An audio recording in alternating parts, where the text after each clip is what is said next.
Hola, ¿qué tal? Buenas tardes a todos. Sean bienvenidos. Muchas gracias a toda la comunidad, especialmente también aquí al doctor Gerardo Echeitia Sarrionandia, que me voy a permitir. Agradecemos mucho el Instituto Michoacán de Ciencias de la Educación, su valiosísima colaboración y estos comentarios, esta conferencia que nos va a dictar. Me voy a permitir rápidamente a presentar al maestro y su amplio currículum de manera muy resumida, pero sí algunos puntos importantes. El doctor Gerardo Echeitia ha desempeñado puestos de responsabilidad técnica en el Ministerio de Educación y Ciencia de España de 1986 a 1996 y también ha trabajado como consultor o experto para varias organizaciones internacionales como la UNESCO, la OCDE, la UNICEF, en la Agencia Europea para las Necesidades Educativas Especiales y la Educación Inclusiva. Bueno, es miembro también del Instituto Universitario de Integración a la Comunidad de la Universidad de Salamanca. Ha dictado muchísimas conferencias en muchas universidades, que ya ahorita prácticamente sería muy amplio su currículum. Y bueno, es un especialista precisamente por haber coordinado también cursos en plataformas, sobre todo también en la educación de calidad para todos, equidad, inclusión y atención a la diversidad. Además, también que de ser ya un colaborador del IMSED, y con nosotros precisamente participó con algún artículo aquí con el libro de los márgenes de la inclusión, que para toda la comunidad imsediana. Sin más, doctor, agradecemos infinitamente tu participación y yo cedería la palabra al doctor Gerardo. Adelante, doctor.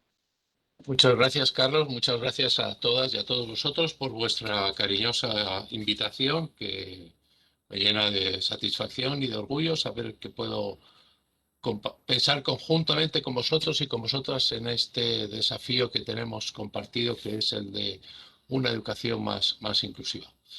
Sin más dilación, pues si os parece, voy a desarrollar esta presentación y quedaré también al final a vuestras respuestas y consideraciones que estiméis oportunas.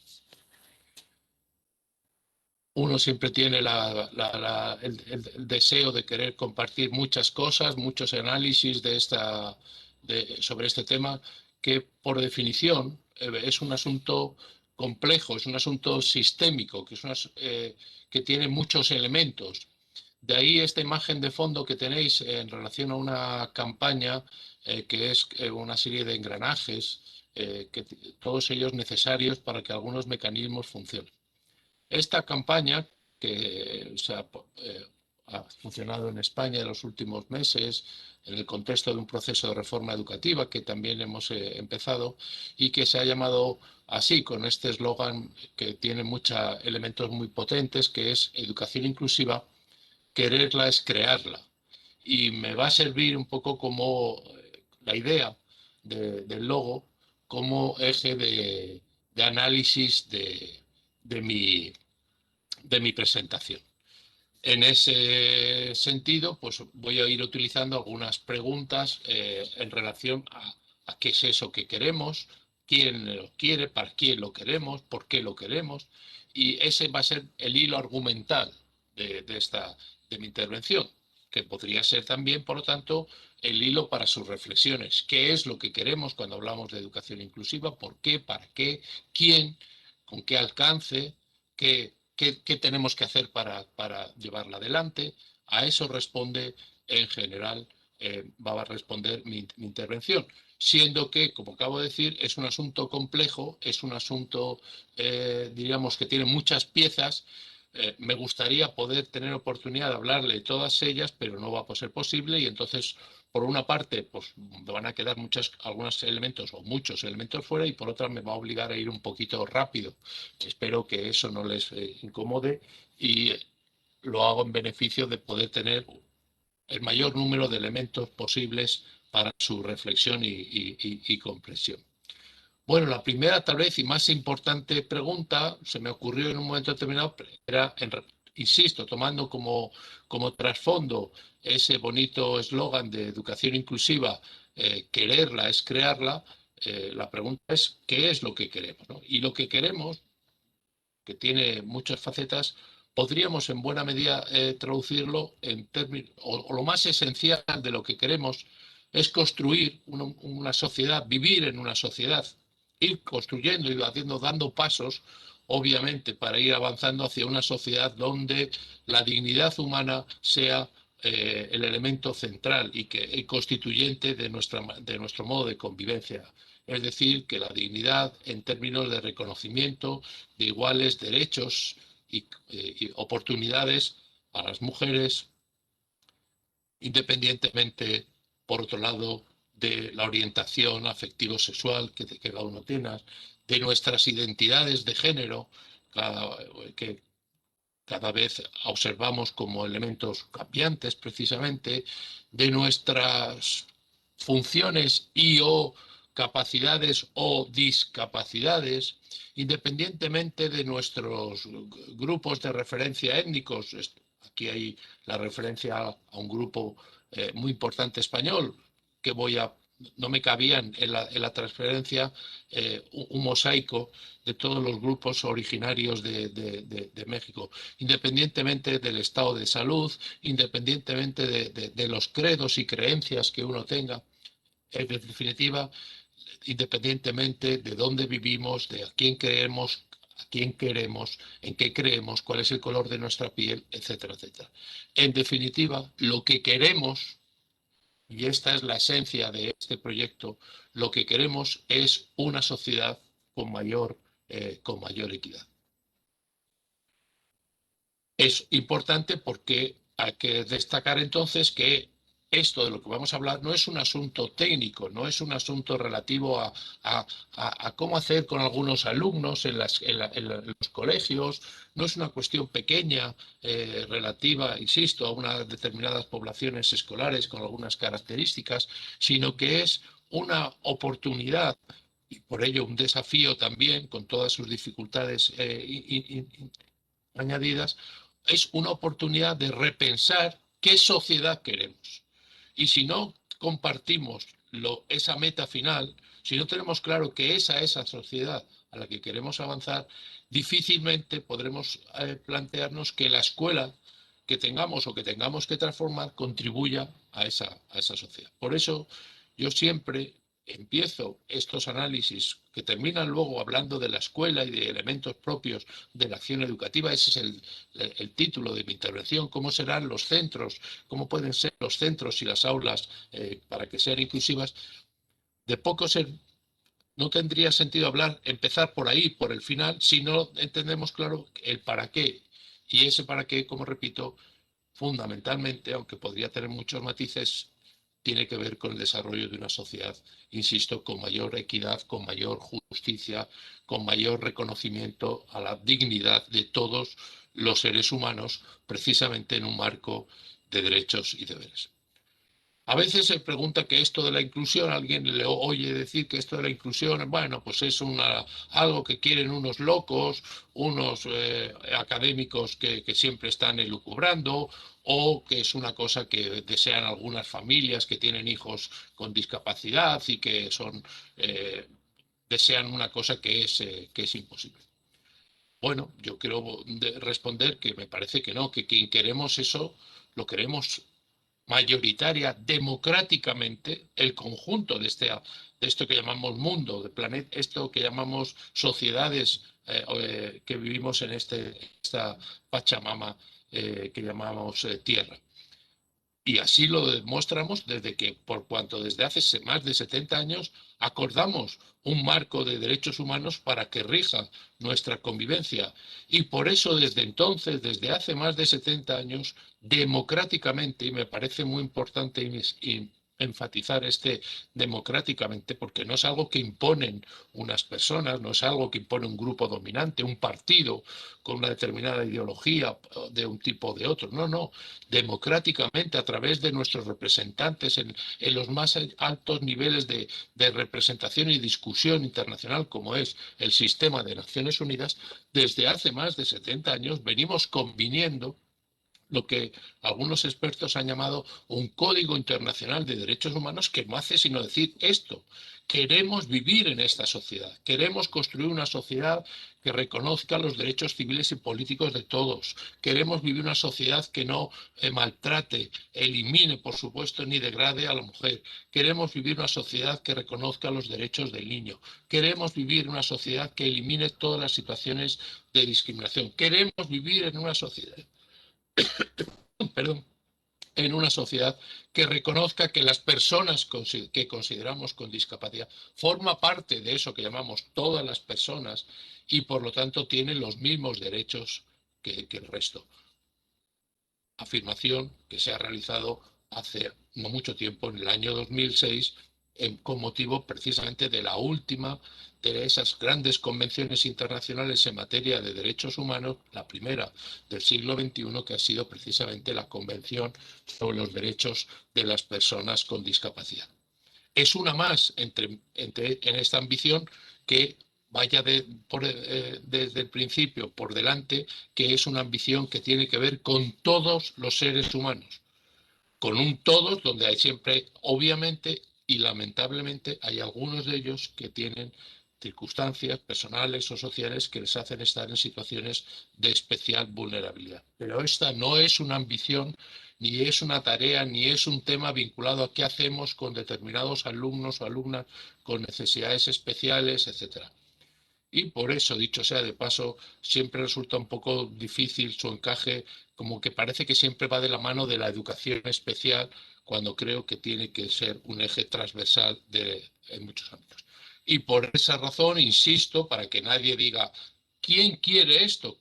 ¿Es una cuestión de pocos o de muchos? Es una cuestión de que todos hemos, cuando digo todos me refiero a todo el mundo, democráticamente. Cuando digo democráticamente, quiere decir que también hay quien no lo desea, pero objetivamente son menos de los que hemos afirmado y defendido que esto es, por ejemplo, lo que deseamos: avanzar sistemática y firmemente hacia un horizonte, por ejemplo, como el que marca uno de los objetivos para el desarrollo sostenible, de una educación inclusiva, equitativa, de calidad para todos, no para algunos, sino para todos. Si he dicho que queremos eso, pues es fácil deducir que si lo queremos es porque no lo tenemos.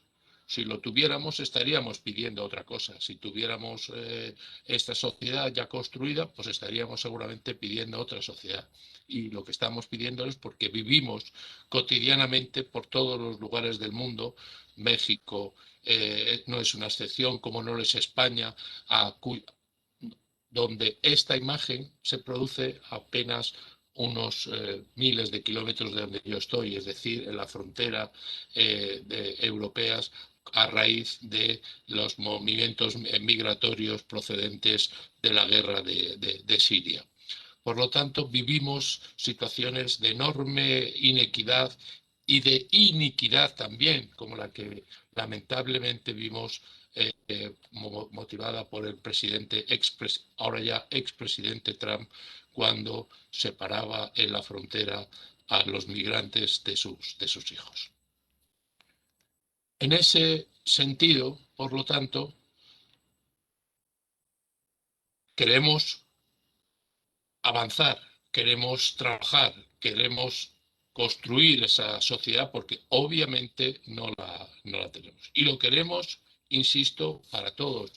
Y si lo vemos desde el punto de vista de su relación educativa, su relación con el contexto educativo, lo queremos para todo el alumnado, no solo para los alumnos con necesidades especiales. Lo queremos, y pongo distintas etiquetas o grupos para hacernos ver que hay muchos alumnos y alumnas que están en situaciones de vulnerabilidad y que están lejos de esa aspiración de estar en una escuela que les está preparando para la vida, como son los alumnos con dificultades de aprendizaje, los alumnos determinados grupos minoritarios, los alumnos con una orientación afectivo-sexual no dominante, alumnos que sin tener ninguna característica singular están siendo objeto, sin embargo, de maltrato por sus propios compañeros en sus centros.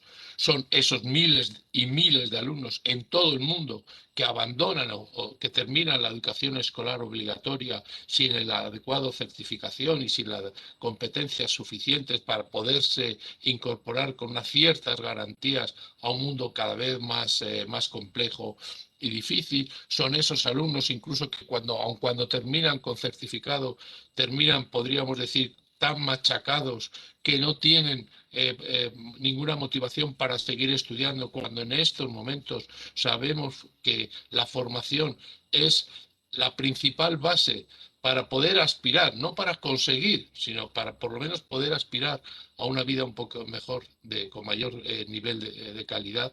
Y sin embargo, muchos de nuestros alumnos en España, por ejemplo, y a nivel europeo, abandonan tempranamente los estudios y por lo tanto se ubican en una zona que el profesor Castell llamaba de vulnerabilidad.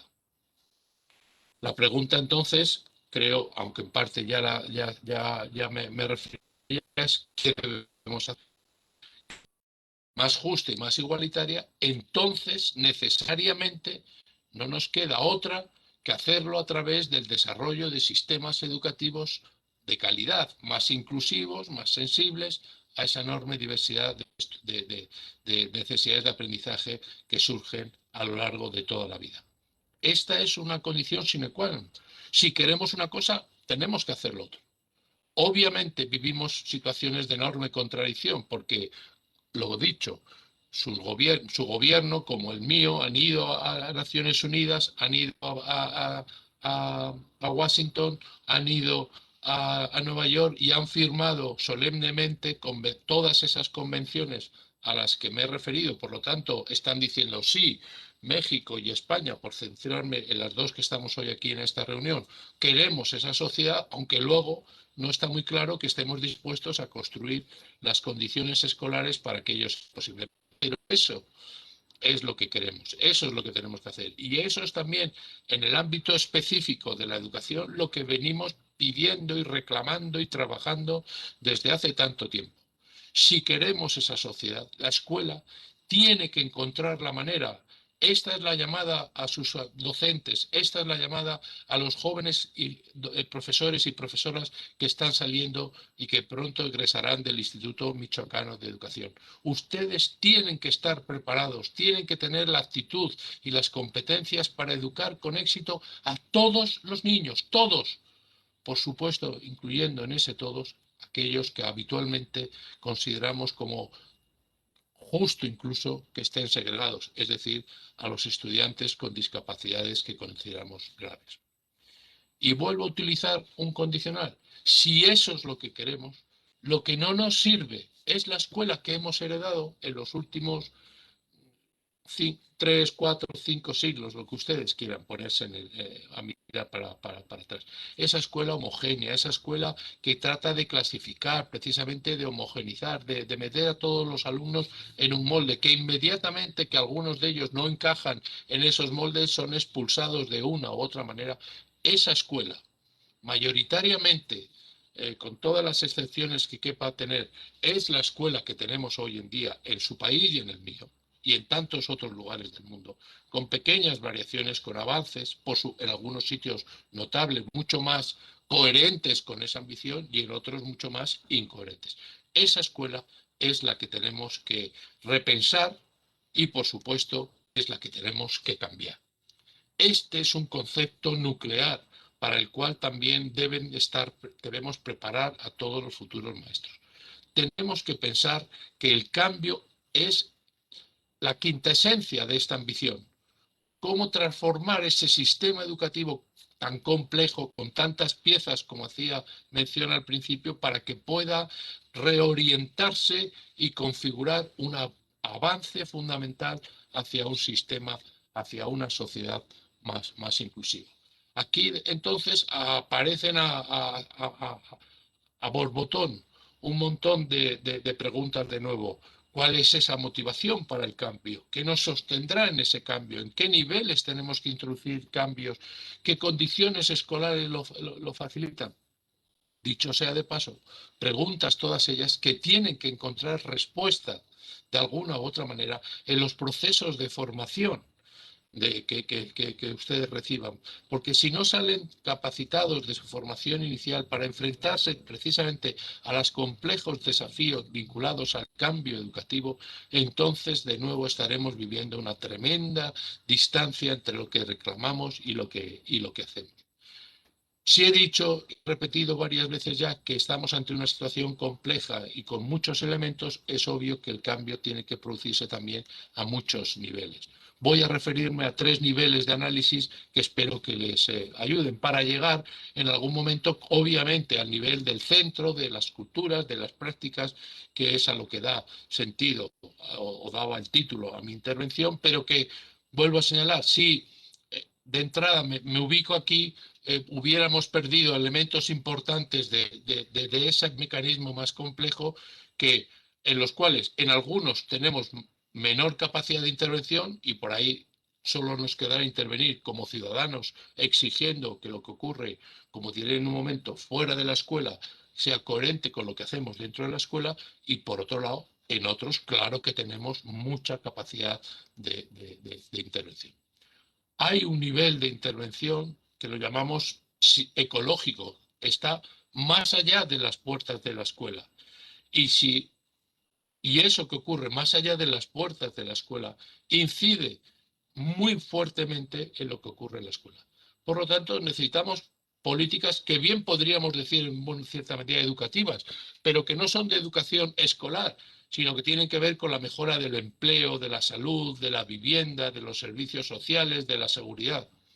Porque si lo que hay más allá de las puertas de la escuela es desempleo, enfermedad, infravivienda, violencia, pobreza, entonces la escuela lo va a vivir, lo va a sufrir y no podemos por nosotros solos pensar que solo con nuestra acción educativa vamos a poder cambiar En mi país, como ocurre seguramente en el suyo, 1 de cada 4 niños vive en un contexto de pobreza. Es verdad que la pobreza en España, relativa a las condiciones españolas, es distinta seguramente a la pobreza en México, pero los dos son pobreza y en los dos ámbitos tenemos que intervenir, las dos realidades tenemos que intervenir.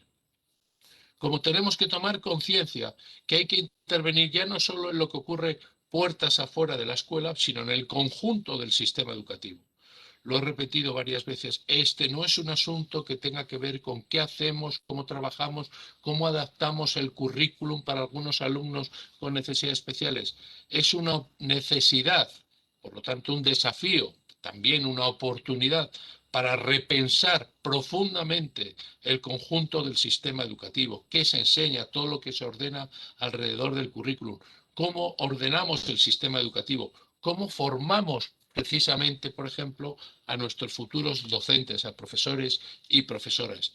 Estamos formando a los futuros maestros y maestras mexicanos para que salgan de las escuelas, de los institutos de formación, plenamente convencidos de que tienen que ser, al menos actitudinalmente, docentes de todos sus alumnos, que no pueden permitirse ninguna situación, actitud ni práctica que deje a nadie fuera, que quiera dejar a nadie atrás. Lo estamos formando así, porque si no estamos haciendo, estaremos condenados a hacer algo que ya los antiguos griegos reconocieron bajo el mito de Sísifo, estar continuamente haciendo así como llevando una piedra al alto de una montaña y cuando estamos avanzando unos metros la piedra vuelve a caer. Yo no quiero estar 50 años más viniendo a una charla a Michoacán a hablarles de esto. Quiero que avancemos y no se avanzará si los futuros maestros no tienen esas competencias. De ahí, entre otras cosas, mi cariñosa disposición a estar con ustedes esta tarde. Hay ámbitos en los que hay que intervenir más allá de las puertas de la escuela. seguramente alguno de los que está escuchando, algunas de las personas que están escuchando dirán, oiga, yo soy una maestra, soy una sencilla maestra o maestro en una escuelita, no me pide usted que yo cambie el sistema social. Claro que no te lo estoy pidiendo. Lo que te estoy diciendo es que, ojo, lo que sí tienes es una capacidad como ciudadana o como ciudadano de intervenir en la acción social, política, nunca mejor dicho, con el más noble expresión del término, para que tu sociedad se parezca mejor y se actúe en la dirección, para que haya, insisto, buenas políticas, buenas y mejores políticas de empleo, de vivienda, de salud, de seguridad, sin tantas informaciones y sin tantas realidades duras que a veces uno conoce de la realidad mexicana. Ahora, yo le voy a llevar a donde ahí ya empieza a tener más papel usted como protagonista. Le llevo puertas adentro de su escuela y ahí es donde le digo que lo que ocurre en su aula tiene, tiene que ver también con algunas de las políticas de su centro y tiene que ver con los valores que ustedes comparten. Y ahí es donde uno lo que se puede encontrar y se encuentra es lo que podríamos llamar precisamente barreras, un montón de elementos que son propios de ese sistema antiguo que no estaba ni pensado ni preparado para atender, para responder con equidad y con inclusión a todos los alumnos. Y por eso, entonces, la tarea, podríamos decir que ahora ya está más cerca de nuestra mano es pongámonos manos a la obra todos los que estamos aquí, presentes y futuros maestros, para ver cómo conseguimos hacer esta tarea tan compleja, pero también tan apasionante, personal, profesional y éticamente. La de articular de manera justa, equitativa y razonable estas tres grandes tensiones, que podríamos llamarlas también tres dimensiones. Estar juntos para reconocernos, para apreciar que somos distintos y diferentes en tantas cosas, y por lo tanto para que nuestros centros escolares tengan las puertas abiertas a todo el mundo. No que tengan puertas cerradas solo para algunos, no que tengan puertas giratorias donde a veces algunos alumnos entran en los primeros cursos y en otros salen, o que no tengan puertas con detectores de metales, es decir, con detectores de capacidad, donde digamos que algunos niños o niñas no pueden entrar por razones de su origen, de su procedencia, de su capacidad. Abramos las puertas, pero no solo las puertas, los espacios comunes de trabajo, de esparcimiento, de comedor, de ocio, de las propias aulas, para que podamos reconocernos.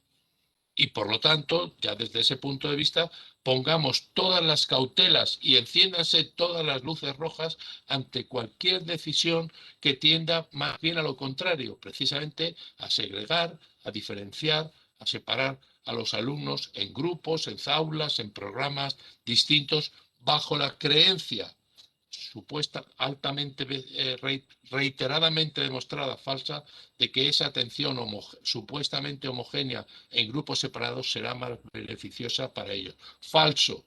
Lo que será más beneficioso es para el mantenimiento del statu quo, es decir, para el mantenimiento de esa escuela tradicional que hace unas diapositivas atrás mostraba como el objeto fundamental de nuestros procesos de transformación.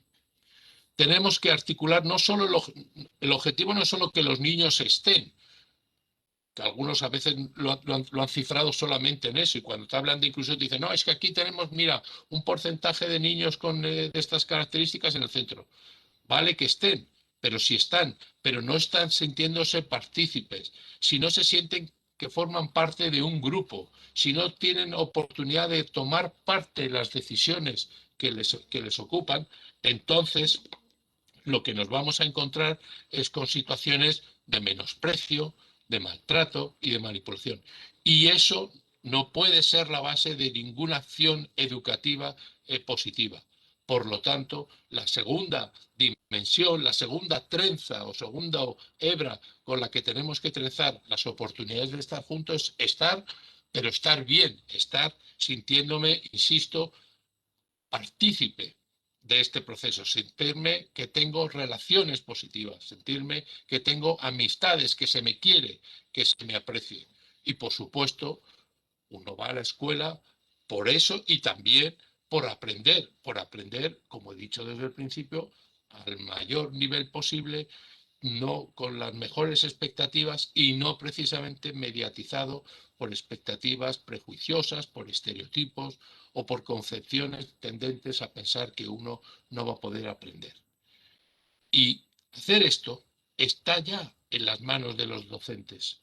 Por lo tanto, trenzar con equidad esos tres elementos es difícil, es complicado. Ese es nuestro desafío. Eso es lo que nos moviliza. Eso es lo que nos tiene que hacer pensar en cómo y por dónde y en qué nos tenemos que formar.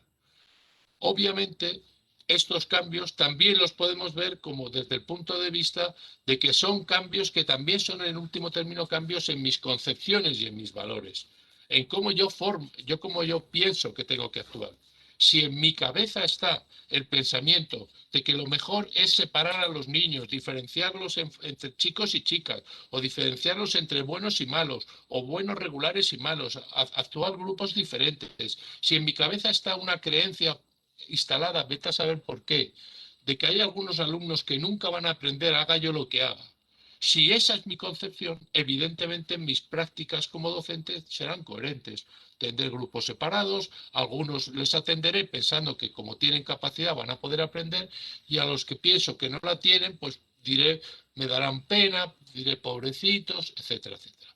Es muy importante también entender que es ese nivel de cambio al que antes uno de los niveles de cambio a los que antes me refería también tiene que ver con el cambio, un cambio personal, un cambio conceptual, por supuesto también un cambio en valores, un cambio conceptual donde los psicólogos en ocasiones hemos hecho flaco servicio al transmitir a la sociedad que eso, que la inteligencia es algo que está ahí, estático, que se hereda y que es poco modificable, que se distribuye, y que si tuviste la suerte de estar entre los que tienen mucha, qué suerte.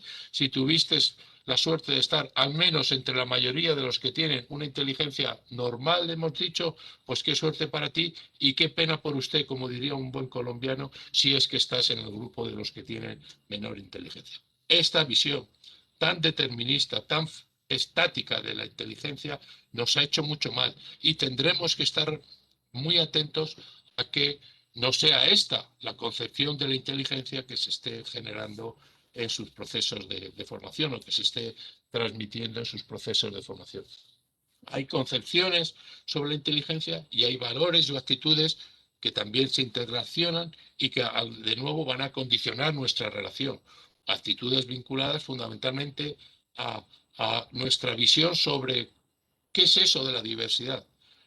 Lamentablemente me parece a mí que el concepto de diversidad, que tenía la potencia de hablar de un concepto común en el cual estamos todos, se ha utilizado, se ha degradado para hablar solo de algunos, donde hay algunos que son los normales, nosotros, los que somos hombres, por supuesto, blancos, capaces, católicos, apostólicos, heteros, etcétera, y luego están los otros, los raros, los distintos, los diversos, que son, por supuesto, los que tienen deficiencias, los que tienen características inferiores, como lo son las mujeres para algunos, por supuesto, o que tienen menor valor cultural, los que tienen características, los que son homosexuales, los otros, a los que por otra parte enseguida metemos en un cajón, que los mete en un estereotipo, que les encierra y que les hace perder su identidad, y que se convierten además en el problema. El problema de la enseñanza es que este alumno le pasa esto, tiene estas características, esta es su familia, esta es su historia, este es su grupo étnico, y como el problema es suyo, yo no tengo nada que hacer. Necesitamos pararnos y pensar, pararnos a decir dónde está el objeto de nuestra intervención, hacia dónde tenemos que intervenir para poder ser coherentes con esa ambición que, por otra parte, nos hemos obligado. Porque si no nos hubiéramos obligado, podríamos decir, bueno, esta es una conferencia, nos ha venido un señor del otro lado del charco, heredero de aquellos que vinieron y se llevaron tantas cosas buenas de nuestro país, a contarnos una teoría. Pero no es una teoría, es que esto es a lo que nos hemos comprometido. Luego, si nos hemos comprometido, si nos sentimos parte de los estados, parte que han tomado esta decisión, también tenemos una responsabilidad. Y esa responsabilidad es empezar a pensar y construir cómo tendría que ser esa escuela para todos. Vamos a imaginarlas, démonos durante 30 segundos, 15 segundos, la oportunidad de pensar, oiga, ¿cómo tiene que ser? Si ahora se rehiciera el mundo, si tuviéramos esa fantasía de pensar, nos acostamos esta noche y mañana tenemos otro mundo por hacer o hecho. Y si ese otro mundo es un mundo en el que efectivamente hay dignidad, hay igualdad, hay reconocimiento por la diversidad en el mejor de los sentidos posibles, ¿qué escuela lo habría hecho posible? Ese es el ejercicio, por una parte de fantasía, pero por otra parte de responsabilidad que tenemos que hacer. Y para reconocer que si para avanzar en esa sociedad necesitaríamos una escuela que debe tener estas características, pues pongámonos a ello. ¿Cómo tendría que ser esa escuela? Esa escuela diversa, esa escuela de piezas tan distintas, de alumnos más capaces, más rápidos, más lentos, de niños, de niños con lenguas distintas, con procedencias, con experiencias, con fondos de conocimiento y experiencias sociales tan distintas, con ritmos de aprendizaje, pero que todos y todas tienen la misma dignidad, tienen los mismos derechos a recibir la escuela, no tienen menos derechos por tener discapacidad, no tienen menos derechos por ser migrante, no tienen menos derechos por pertenecer a algunos de los pueblos originarios de México. No, señor, no lo tienen, tienen los mismos.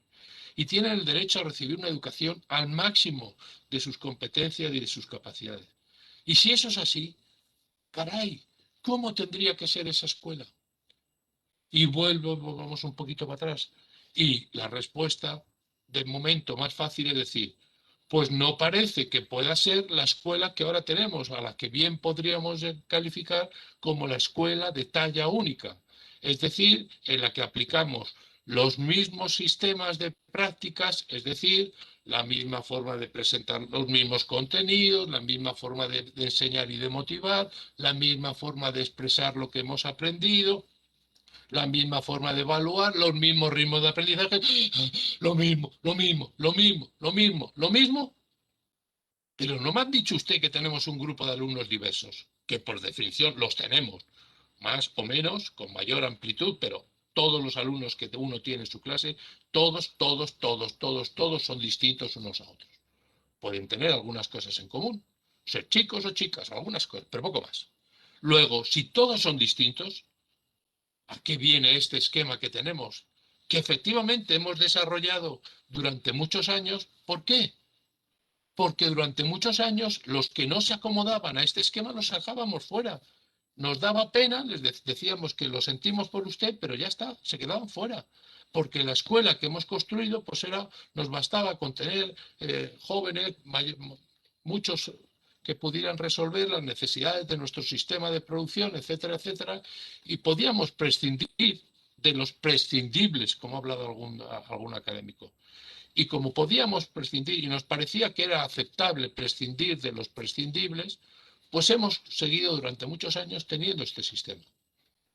Pero hace un tiempo que dijimos, hace 70 años que dijimos, oiga, ya nadie es prescindible, ya todas las personas tienen los mismos derechos.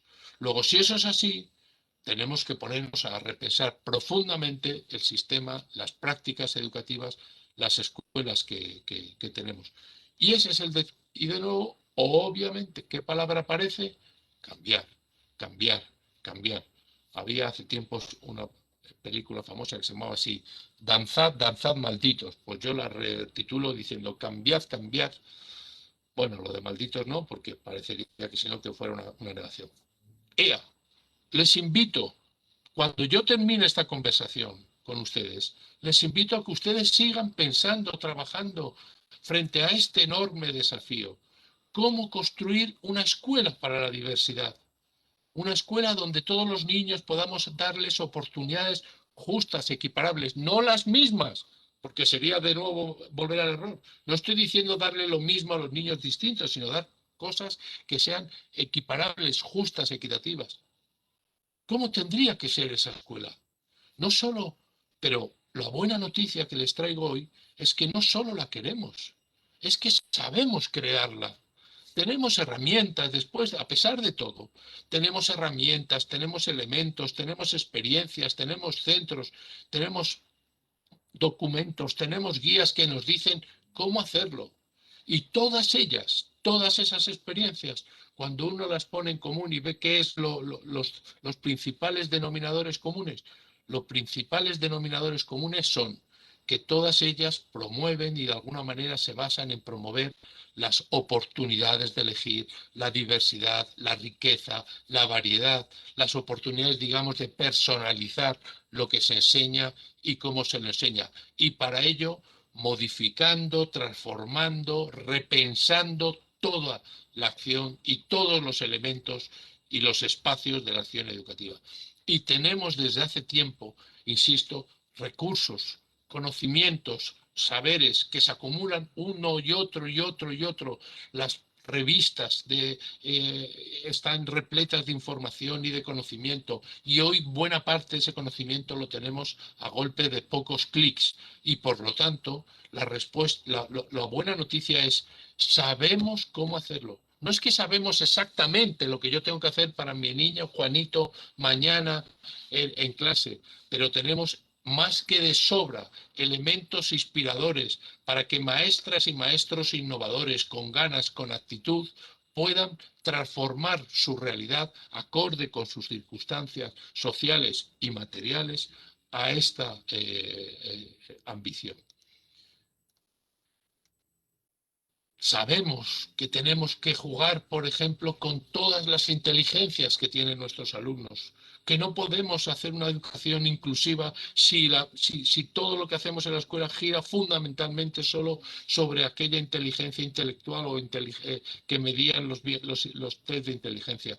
Tenemos que, precisamente, además de reconocer lo que ya ha reconocido la investigación, que tenemos múltiples inteligencias, tenemos que construir espacios educativos para que todas esas inteligencias se desarrollen, pero al mismo tiempo es que si a uno se le da mejor y resalta su inteligencia espacial, a otro le vendrá mejor la musical, y a otro le vendrá esa que le han llamado kinestésica, que es la que significa que eres jugador de fútbol o jugadora de fútbol o atleta, y por lo cual hasta incluso puedes ganar mucho dinero. Y a otro es estupendo en las relaciones personales, y otro es una magnífica persona que ilumina todo lo que se le acerca, y otro es consciente y cuida mucho y le encanta todo lo que tiene que ver con el medio ambiente. Y cuantas más inteligencias cuidamos y desarrollamos, más oportunidades tenemos de que todo el mundo se sienta reconocido, que tenga oportunidades de participar y de sentir que aporta cosas y por las cuales también es valorado por sus maestros. Porque si uno solo es valorado por lo que sabe, por las cuentas de matemáticas y por lo que sabe hacer y por dar buena cuenta de unos contenidos conceptuales, entonces eso es una apuesta fuerte por dejar a muchos alumnos fuera y por lo tanto, por hacer que muchos alumnos se sientan excluidos. Así que, por favor, adecuado a su contexto. Yo pongo imágenes, obviamente, bueno, en cierta medida, cercanas a los contextos, a las realidades que yo he tenido la oportunidad de conocer y que sé bien cierto, y no quiero que se me entienda como que yo estoy haciendo aquí apología de una visión occidental o europea, etnocéntrica, que no conozco, y conozco bien la realidad mexicana, porque les he dicho que conozco bien esa realidad por muchos motivos. Y entonces lo que les pongo son ejemplos para hacerles ver que es posible pensar de otra manera, que es posible que los espacios, los corredores de los colegios no sean solo lugares de tránsito, también pueden ser lugares de aprendizaje, cuando uno quiere esparcir y precisamente buscar espacios para que los alumnos trabajen de manera distinta. Que este modelo de aula que sigue imperante en tantos lugares no puede ser el modelo desde el cual acoja la diversidad, que las aulas tienen que ser lugares acogedores, diversos, donde un alumno pueda estar en un momento determinado sentado, tumbado, leyendo, porque lo importante es esa competencia lectora. Necesitamos espacios diversificados, con espacios individuales, con espacios colectivos, con la ayuda de las nuevas tecnologías, diversificar, enriquecer, tener oportunidades para trabajar cada vez más en lo presencial y con lo virtual, que si algo nos ha podido traer, aparte de mostrar las desigualdades lacerantes de nuestras sociedades, esta pandemia, es la oportunidad también de aprovechar mucho y bien, con sus límites, las nuevas las tecnologías de la información. Estos son los espacios que nos tienen que hacer repensar. Este es un espacio en un país rico, vale, pues ajustémoslos a mi realidad, pero no es imposible que mi aula también tenga algunos de estos elementos de calidez, de diversidad, de flexibilidad que necesitamos, como esta hermosa biblioteca en una escuela en el norte de Europa. No podemos seguir pensando que el libro de texto, que obviamente en un momento determinado ha sido tan importante para popularizar y extender y en cierta medida democratizar el conocimiento, pueda seguir siendo el único elemento de formación. Hay muchas oportunidades para desarrollar las competencias que el currículum establece, que no necesariamente necesitan el apoyo. Y por supuesto, la realidad social está ahí, abierta, a que vayamos a investigarla, a conocerla.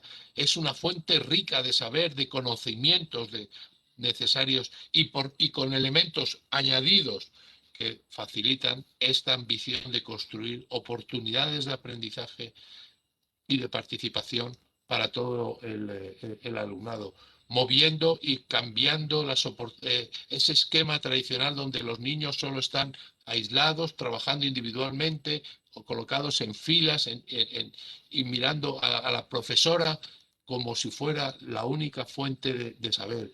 Ese esquema de evaluación en el que evaluamos a todos los niños de la misma manera, con el mismo ejercicio, al mismo tiempo y en el mismo lugar. Podría explicar el sentido de algunas de las fotos que le estoy poniendo, como esta, que era vinculada a una actividad en la que en un centro educativo durante toda una semana estaban dedicados a la competencia lingüística. Cada alumno tenía su lista, una posible lista de las distintas actuaciones que tenía que hacer. Como ven, aquí había aproximadamente unas 15 o 20 actividades distintas a realizar. Y cada alumno tenía que elegir al menos 2 de cada uno de estos bloques. Pero podía ser leer un libro, podía ser leer un artículo, podía ser leerle un libro a un niño más pequeño, podía ser leerle un libro mayor, podía ser estudiar una revista. Había muchas opciones para elegir al ritmo en el momento que quisieran. Tenían una semana, así que por eso antes en algunas de las fotos había algún estudiante que estaba tranquilamente sentado en su sillón. Esto es lo que hay que generar. ¿Estoy diciendo que esta es la respuesta a la objetivo de la inclusión? No, estoy diciendo, cuando yo veo esto, me estimula y me dice, Gerardo, se pueden hacer cosas distintas que no sea que todos los niños aprendan al mismo tiempo, me cuenten el mismo ejercicio, con el mismo material, en la misma pizarra. Se pueden hacer cosas distintas, seamos creativos. En estos momentos la creatividad es seguramente nuestro principal aliado y ahí estoy seguro, más que seguro, lo sé, que si hay un pueblo creativo y potente en ese sentido es el pueblo mexicano. No podemos seguir teniendo este modelo de escuela, no podemos. No sé por cuánto tiempo más, pero no podemos. Esto no es coherente con ese objetivo de una educación más inclusiva. Tenemos que buscar estrategias, esquemas, donde los alumnos se ayuden entre sí, donde la relación del profesor y sus alumnos sea de mucho más confianza. Busquemos escuelas, busquemos espacios abiertos, flexibles, ricos, con múltiples oportunidades, que confían en sus estudiantes precisamente para que puedan tomar decisiones coherentes con sus necesidades, con sus expectativas, no dejándoles solos, acompañándoles, pero dándoles oportunidad también de tomar responsabilidades. Esto nos ha parecido muy bien y estoy seguro que algunos de ustedes es lo que tienen y es lo que practican. Yo lo que les invito es a que lo pongan en relación. Y si yo estoy equivocado, no, pues rectificaré y pediré permisos y me esconderé en una cueva y no volveré a decir nunca nada más. Pero yo me pregunto, ¿cómo puede ser esto el esquema para ayudarnos a construir esa escuela inclusiva y esa sociedad inclusiva? A mí no me lo parece.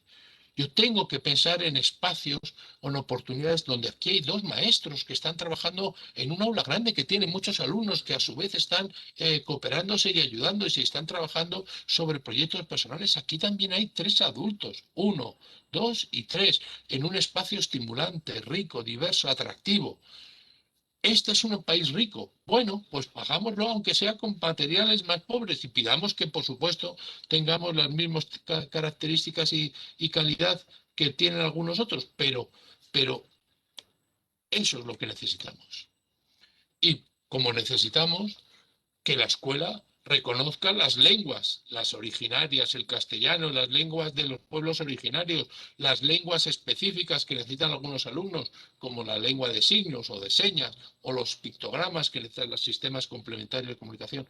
Si queremos una escuela con alumnos que algunos de ellos van a necesitar de estas lenguas y que se apoyan en ellas para aprender, pues nuestra escuela tendrá que serlo. El ejemplo que nos ha mostrado la historia en la enseñanza de las personas sordas en los últimos 15 o 20 años es paradigmático, porque durante mucho tiempo hemos dicho, ¿cómo vamos a enseñar a los sordos y a los oyentes juntos?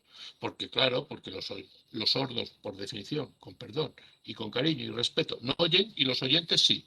Por lo tanto, que a unos vayan a un colegio donde se manejan la lengua oral y que otros vayan a otro colegio donde se manejan con lo que puedan. Hasta que alguien dijo, ojalá, quiero pensar que fue una mexicana, dijo, hombre, ¿y por qué no ponemos en la misma escuela dos profesores, dos profesoras, que las dos manejan la lengua de signos y además alguna de ellas, en este caso esta, también maneja la lengua oral? Dígame quién de estos niños es sordo. Pues solo es uno. Y los demás están aprendiendo una lengua para poderse comunicar con su compañero o compañera sorda gracias a que han incorporado esa gran revolución que son dos personas, dos profesoras. Seguramente un administrador y uno de los que solo mira el bolsillo, pero no miran los principios éticos de, uy, qué caro es eso. Vale, pues pruebe usted a no hacerlo y ahora dígame usted cómo va a cumplir el objetivo número 4 de Naciones Unidas que ha ido a firmar usted a Washington o a Nueva York. No vaya a ser que lo que le ha parecido bien es ir a firmar para hacer el viaje, pero luego no le ha parecido bien gastarse la plata necesaria para que las escuelas puedan ser coherentes. Como es fundamental que nos replanteemos el papel de las familias en relación con las escuelas. No podemos seguir bajo ese esquema que a veces algunos aplican con el refrán español que dice familias y trastos viejos, pocos y lejos. Pues no puede ser así. La familia tiene que ser un activo, una alianza importantísima para el desarrollo del sistema, de un sistema más inclusivo, porque necesitamos todas las manos en este proceso, necesitamos todas las manos para enfrentarnos a esta complejidad. Y como necesitamos también a la sociedad, al contexto que nos rodea, al que le podemos pedir cosas, pero también le podemos ofrecer cosas como estos niños le están ofreciendo a las personas mayores de un centro mayores cercano a su colegio, pues el beneficio de su contacto, de su charla, del recuerdo que les habrá traído de cuando ellos eran niños o de sus propios hijos o nietos. Luego ya le podemos poner todos los nombres, todos los títulos específicos a los proyectos, a las medidas específicas. Me da los mismos y seguro que en México los hay y yo los desconozco. Yo solo miro bajo el paraguas, o bajo el parámetro de son proyectos que están hechos para favorecer la diversidad, para que todo el alumnado pueda aprender, participar y sentirse miembro de un grupo. Si es así, bienvenido sea. Ojo, sin que, insisto, innovemos y cambiemos y que de nuevo vuelva a aparecer que algunos se quedan fuera por razones de capacidad, de procedencia, de origen, de orientación afectivo-sexual. Esa tensión la vamos a tener siempre entre todos y algunos. Seamos conscientes de ella y cuidemos.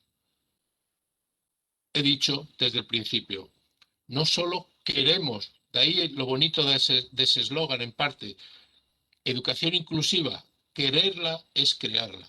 Y para crearla tenemos que saber cómo crearla, tenemos que tener guías, tenemos que tener orientaciones.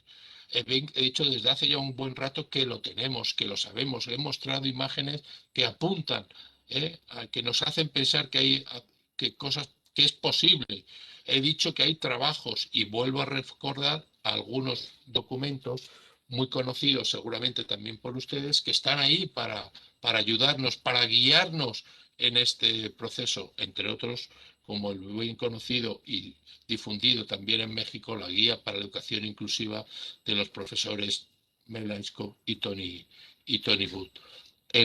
Nosotros, un grupo de colegas, mantenemos desde hace tiempo una página web que llamamos Consorcio para la Educación Inclusiva, donde tenemos recogidas más de 20 guías con esas características parecidas, más generales, más específicas, con la misma pretensión que esta.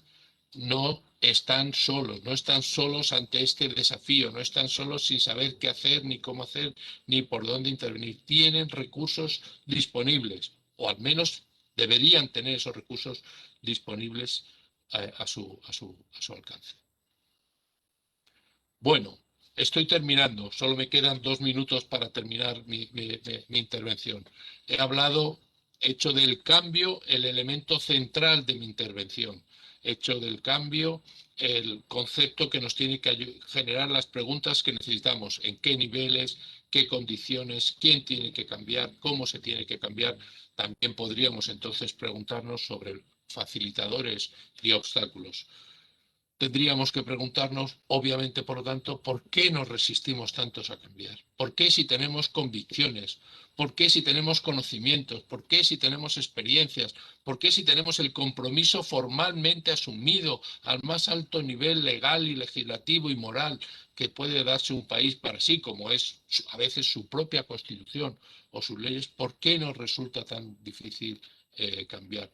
¿Por qué nos cuesta tanto, obviamente, movernos contracorriente de lo que es la tradición? De ahí que la pregunta fundamental, una y otra vez, que yo les invito a que se replanteen en otros momentos, es ¿qué es lo que nos facilita el cambio? ¿Será la investigación? ¿Cuánto ha ayudado esta charla al cambio escolar? ¿Se disipará tan pronto como termine y al cabo de un rato? ¿En qué medida es una palanca importante para hacer la presión y la fuerza? ¿Dónde tiene que estar? ¿Quién puede ayudarla?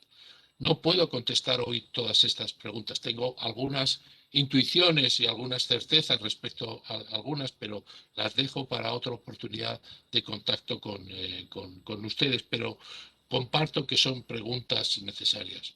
Como comparto con ustedes una preocupación, porque tal vez alguien pueda estar pensando si el sueño de esta educación más inclusiva y de esta sociedad más inclusiva, como en un momento retrató el famoso pintor Goya, no vaya a ser que este sueño de la razón lo que haya producido es un monstruo, algo que realmente no puede aplicarse.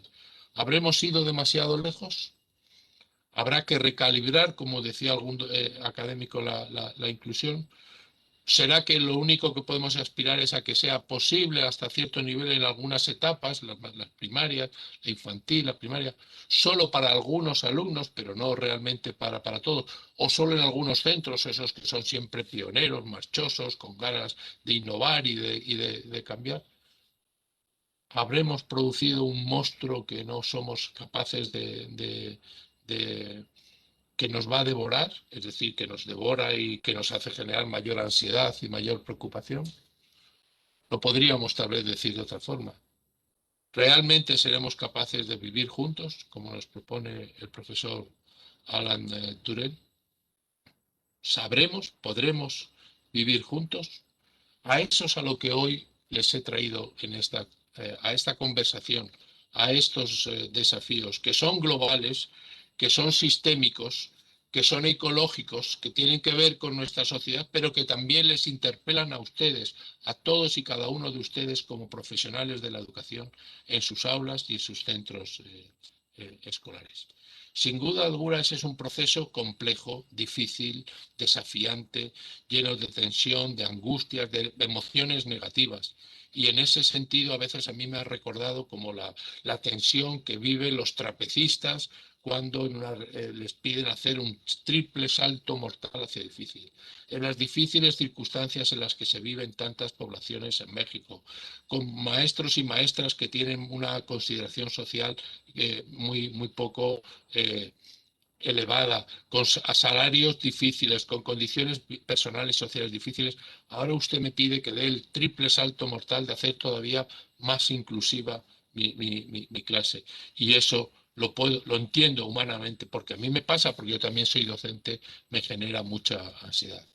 Lo que, si les sirve de ayuda, puedo decirles es que la investigación lo que nos dice es que hay que hacer lo que hacen estos trapecistas, es tener debajo una red de apoyo, una red que les sostenga. Si en ese proceso, cuando tienen que hacer esos saltos hacia adelante, cuando tengan que introducir algunos de los cambios que hemos pensado y soñado, si aquello no sale bien, porque puede no salir bien, porque seguramente saldrá mal unas cuantas veces, que caigan en una red de apoyo, en una red construida a modo de esa nutrida cama que está ahí esperando a esta hermosa trapecista, que si caiga una red donde están las familias, donde están los compañeros, donde están los propios alumnos, donde están nuestros valores y nuestras convicciones sosteniéndonos en este proceso.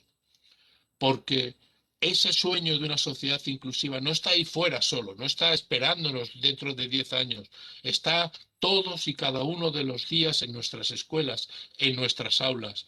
La sociedad que buscamos, insisto, no está ahí fuera. La escuela, como dijo el gran filósofo John Dewey, no es solo preparación para la vida, es la vida misma. La escuela tiene que ser ese espacio, esa célula de inclusión que queremos ver algún día en la sociedad. Empecé trayendo a colación el eslogan de esta campaña, que por cierto, si quieren pueden encontrarla en las redes y analizarla posteriormente. Además, tiene asociada una página web que tiene algunos recursos también disponibles, por lo tanto, una nueva ayuda en este proceso. Empecé diciendo si la educación inclusiva, si quererla, es creerla. La pregunta que no puedo dejar de eludir en este momento es si tú la quieres, si tú realmente quieres efectivamente esa educación inclusiva, porque si tu respuesta es sí la quiero, entonces tienes que ponerte a crear. Muchas gracias por vuestra atención. Muchas gracias a todos y a todas por su atención, al Instituto Michoacano de Ciencias de la Educación por la oportunidad que me ha brindado de estar con ustedes esta tarde, este mediodía en México, esta tarde aquí en Madrid, y estoy a su disposición para las preguntas que me quieran formular en el tiempo que dispongan para ello los organizadores. Muchísimas gracias. Muchas gracias, doctor. Pues nos llevamos tarea, yo creo que todos. Y bueno, comentarle que pues hay muchos agradecimientos y muchas felicitaciones, doctor. Y bueno, de las diferentes regiones, de Oriente, de Ciénega, así como de nuestra sede, Guacamaya, La Piedad, la Ciudad de México, Guanajuato, Pacomán, Irimbo, Pátzcuaro, Marabatío, por lo que agradecemos su valiosa colaboración. Adelante, doctora Karen. Rosy. Doctor Gerardo, tenemos muchos comentarios en relación a esta visión que pones enfrente de nosotros sobre lo que es sistémico, es decir, la organización que se da en las instituciones, que a veces limita porque tenemos un desempeño, una función totalmente delimitada, tenemos a veces una organización institucional que es rígida y que justamente va más allá del tema de la intervención áulica. Es decir, va más allá de la metodología precisa para plantear o generar oportunidades de aprendizaje para los alumnos. Varios comentarios del chat van en ese orden, en reconocer esta parte donde el profesor presenta proyectos, donde hace propuestas, donde no tienen justamente lo que tú comentabas de las redes de apoyo, que incluso tal vez potenciar, como lo hemos intentado en distintas instituciones de educación superior, las redes las redes académicas o las reuniones académicas puede potenciar. Entonces, sí me parece que nos pones enfrente, nos sacudes, nos sensibilizas en relación a los grandes retos que van más allá del tema áulico. Entonces, eso te lo agradecemos, doctor, sabiendo de tu expertise, sobre todo porque, como te comentábamos, en el instituto los alumnos de posgrado, la mayoría son docentes o son directivos de las instituciones. Entonces, el trabajo no solo es en relación a la intervención, sino es en relación a la gestión directiva, que evidentemente la organización institucional es una precondición para que puedan darse todas estas condiciones a nivel áulico. Entonces, agradecemos la gentileza, la colaboración de tu conocimiento, porque nos permite democratizar el acceso al conocimiento, es ponerlo enfrente, y que te lo comentaba antes de iniciar esta conferencia, que el trayecto que tú tienes en relación a facilitar este conocimiento, en accesarlo, en relación a todos los trabajos que nos has facilitado a quienes hablamos esta lengua, es algo importante, algo fundamental, porque de inicio hay una posibilidad de acceder a ese conocimiento. Entonces, hoy en el 2021 podemos saber qué es inclusión, podemos acercarnos a esas posibilidades porque están cerca de nosotros. Y eso está dado, pero gracias a que hay un equipo donde tú estás siempre empujando, siempre impulsando para que sea posible. Entonces, considero yo que a partir de esos colectivos, de esos grupos académicos, podemos lograr cambios. Sí se puede. Entonces, me lo quedo grabado en la mente como un reto institucional, como un reto personal, como decías, desde las responsabilidades en todas sus dimensiones. Pues gracias, porque la condición humana, la dignidad, siempre debe estar en primerísimo plano. Entonces, por ahí trabajaremos, impulsaremos el trabajo de la pedagogía de la diversidad, que justamente es una vía donde ayer la doctora Rebeca nos ponía el dedo, y bueno, agradecerte, doctor. Sabemos de tu expertise, de los grandes aportes, no solo para las instituciones de educación superior, sino para el mundo. Y que sepas que el INSEAD es tu casa. Quisiera que nos saludara nuestra directora general, que aquí nos acompaña, doctor Gerardo, para poder cerrar la sesión, no sin antes, doctor Gerardo, preguntarte si quieres comentar algo más. No, muchas gracias, Karen. Estoy totalmente de acuerdo con tus análisis. En ese sentido, me alegro que haya llegado esa visión sistémica, la importancia de esos dos factores que están más allá del aula. El aula, en el fin y al cabo, tiene que luego ser donde se concretan esa práctica, esa pedagogía inclusiva, pero nunca llegará a una pedagogía inclusiva potente sin esos otros elementos que tienen que ver con las culturas, con las políticas de centro, donde, como tú muy bien has señalado, por ejemplo, pues es fundamental el papel de los equipos directivos, del liderazgo en un sentido amplio del término, no tanto de las personas en singular, sino de la estructura del liderazgo del centro, para lo cual también es importantísimo, ¿no?, una participación honesta, sincera, de las familias y de la comunidad.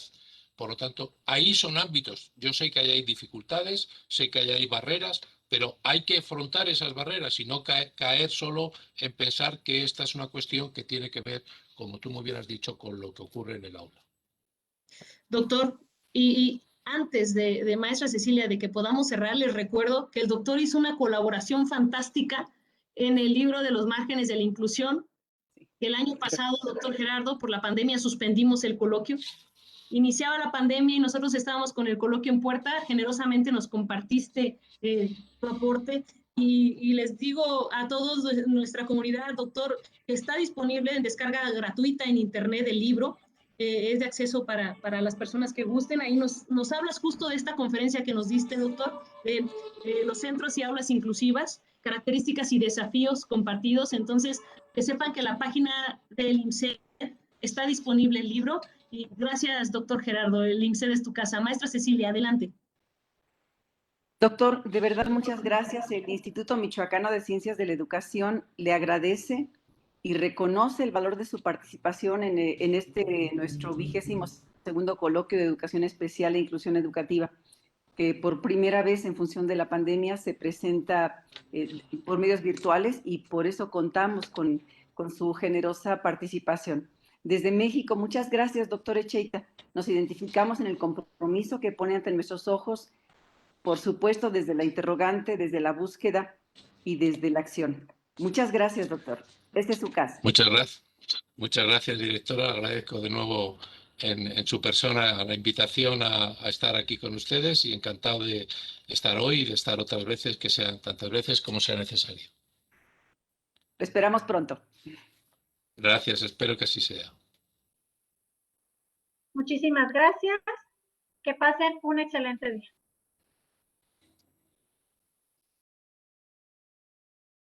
Gobierno de Michoacán.